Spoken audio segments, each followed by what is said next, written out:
Assalamualaikum warahmatullahi wabarakatuh. Perkenalkan, nama saya Prayogi Dwi Putra, semester 3, Prodi Psikologi Islam.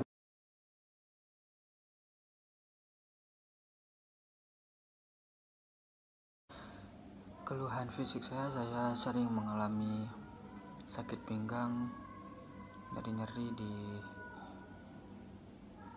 punggung bagian belakang dan kaki, sering sakit.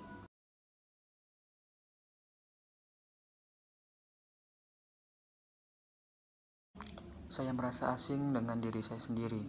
Hal itu telah saya rasakan selama setengah tahun terakhir ini.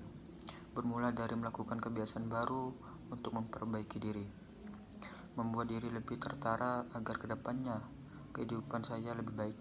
Namun, kegiatan yang tidak biasa dan bukan seperti diri saya yang sebelumnya menimbulkan keanehan.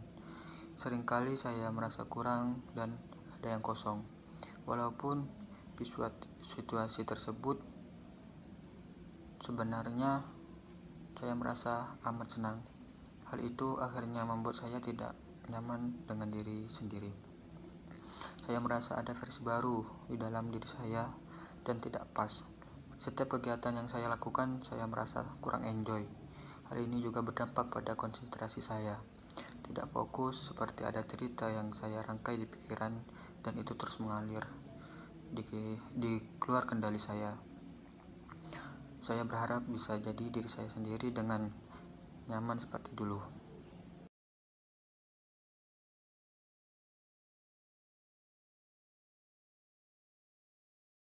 Ada 4 cara, yaitu yang pertama psikoterapi. Yang biasa psikoterapi ini dilakukan oleh psikolog. Dan yang kedua, mengkonsumsi obat-obatan seperti contoh obat antipsikotik. Dan juga obat ini bisa meredakan pikiran yang kacau terkait dengan dipersosialisasi. Yang ketiga, terapi kreatif seperti sering mendengarkan musik. Dan yang keempat, hipnosis klinis. Yang sering saya lakukan dari hal yang 4 ini adalah nomor 3, terapi kreatif. Biasanya saya lakukan setiap sebelum tidur, mendengarkan musik sebelum tidur seperti musik-musik religi, musik-musik Islam, dan biasanya mendengarkan ayat-ayat Al-Quran juga, dan yang lain-lain. Intinya bisa menenangkan pikiran saya.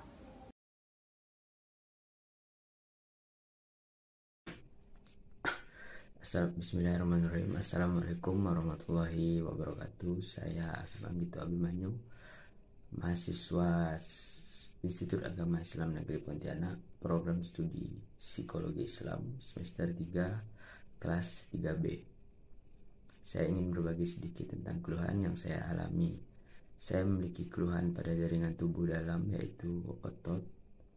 Tepatnya saya sering mengalami nyeri pada kaki bagian atas, yaitu paha sebelah kanan. Saat nyeri itu kambuh, pikiran saya khawatir karena nyeri ini saya yakini akan menghambat aktivitas yang lain. Aktivitas yang lain akan lebih lama terselesaikan. Bahkan ada aktivitas yang sampai saat ini belum terselesaikan karena nyeri kaki tersebut.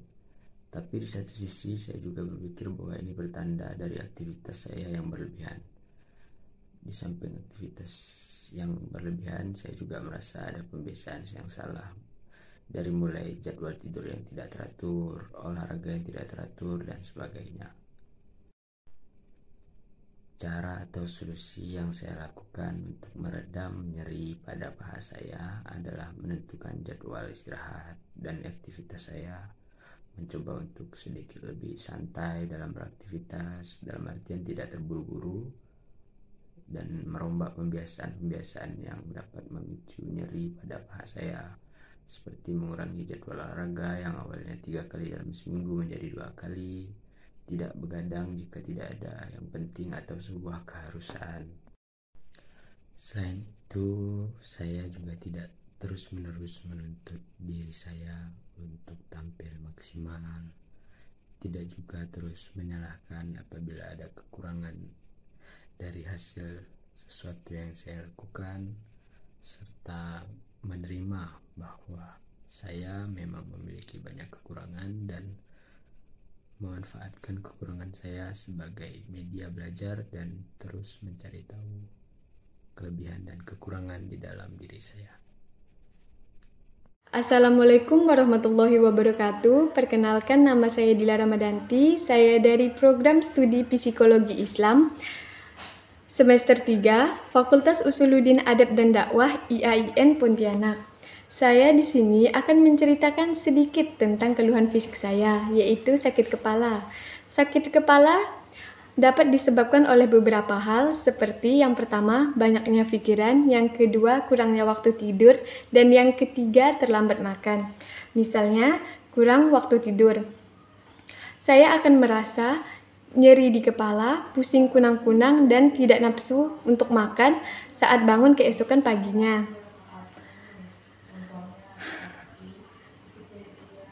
Berdasarkan gangguan psikologisnya, saya termasuk dalam perspektif kognitif. Perspektif kognitif yaitu ekspektasi yang dimiliki terhadap pengalaman yang akan datang akan mempengaruhi bagaimana kamu merasa dan berperilaku ketika kelak kamu mengalaminya. Ekspektasi di sini adalah orang-orang yang berpikir berlebih-lebihan tentang kejadian yang akan datang. Dan berdasarkan keluhan fisik yang saya alami, yaitu sakit kepala, karena banyaknya pikiran dan lain-lain, dalam perspektif kognitifnya, saya termasuk orang-orang yang memiliki pikiran-pikiran yang berlebihan, dan itu membuat saya mudah overthinking. Saya merasa harus bersikap maupun berpakaian sebaik mungkin agar tidak ada orang yang membicarakan buruk tentang saya, karena omongan atau pendapat orang lain adalah acuan bagi saya.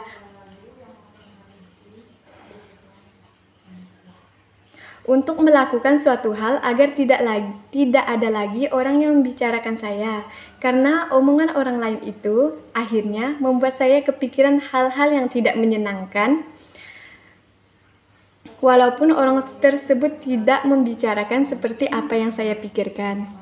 Dan pikiran-pikiran tersebut menyusahkan saya untuk bersosialisasi dengan orang banyak dan untuk memulai hal yang baru.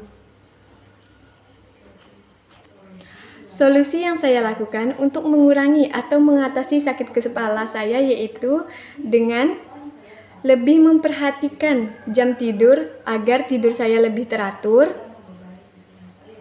melakukan pemijatan di area leher, kepala, dan pelipis untuk mengurangi rasa sakit tersebut, dan meminum obat pereda sakit kepala. Hal yang baru. Solusi yang saya lakukan untuk mengurangi atau mengatasi sakit kepala saya yaitu dengan lebih memperhatikan jam tidur agar tidur saya lebih teratur, melakukan pemijatan di area leher, kepala, dan pelipis untuk mengurangi rasa sakit tersebut, dan meminum obat pereda sakit kepala. Saya juga akan mengurangi kebiasaan berpikir yang berlebih dalam melakukan suatu hal dan mengurangi rasa kekhawatiran berlebih akan pendapat orang lain dan lebih berpikir positif. Assalamualaikum warahmatullahi wabarakatuh. Perkenalkan, nama saya Vina Julina. Saya dari program studi Psikologi Islam semester 3 dari Fakultas Usuluddin Adab dan Dakwah IAIN Pontianak. Di sini saya akan sedikit menceritakan atau menjelaskan tentang diri saya. Yang pertama, keluhan fisik yang saya alami. Adapun keluhan fisik yang saya alami ialah sakit kepala. Sakit kepala sendiri merupakan keadaan ketika timbul rasa sakit dan tidak nyaman di kepala, kulit kepala, dan leher. Adapun penyebab dari sakit kepala yang saya alami ialah salah satunya yang pertama ketika saya kurang tidur. Yang kedua, telat makan atau tidak sarapan. Yang terakhir atau yang ketiga, yaitu ketika saya memiliki banyak pikiran atau beban pikiran. Contohnya seperti misalkan saya itu telat makan atau lupa sarapan pada pagi hari, maka pada siang harinya saya akan merasakan sakit di kepala saya. Yang kedua, perspektif psikologi. Dalam perspektif psikologi kita adalah kompilasi dari bagian-bagian yang ada dalam diri kita secara fisik. Kita berpikir dengan cara tertentu dikarenakan adanya proses kinerja otak dan kebutuhan dari tubuh. Berdasarkan perspektif psikologinya, saya termasuk ke dalam psikoanalisa, yang dimana psikoanalisa sendiri merupakan suatu gangguan yang disebabkan oleh suatu kejadian di masa lalu, yang kejadian tersebut masih mempengaruhi kehidupan saat ini. Contohnya seperti di masa lalu saya pernah mengalami suatu kejadian yang tidak enak dalam hidup saya. Kejadian tersebut mempengaruhi perilaku atau cara berpikir saya saat ini, yang dimana karena atau penyebab dari kejadian tersebut, saya sulit untuk mempercayai orang lain. Jika dilihat dari gejala atau keluhan yang saya alami ini berdasarkan perspektif psikologi, ialah psikoanalisa, di mana kejadian masa lalu tersebut mempengaruhi kehidupan saat ini. Kejadian tersebut membuat saya selalu kepikiran akan kejadian itu dan menjadi beban pikiran buat saya, dan ketika saya memiliki beban pikiran, kepala saya akan terasa sakit. Adapun solusi atau cara yang saya lakukan untuk mengurangi atau mengatasi sakit kepala yang saya alami ialah, yang pertama, saya harus tidur dengan teratur. Karena ketika saya kurangnya tidur, kepala saya akan terasa nyeri. Yang kedua, saya harus menjaga pola makan saya seperti sarapan. Yang ketiga, saya tidak boleh membebani pikiran saya dengan kejadian masa lalu. Saya harus bisa berdamai dengan masa lalu saya. Saya bisa mengambil hikmah dari kejadian tersebut, dan saya meyakini bahwa apa yang terjadi pada diri saya merupakan yang terbaik untuk saya dari Allah. Dan dari kejadian tersebut, saya bisa mendapatkan pembelajaran baru untuk kedepannya.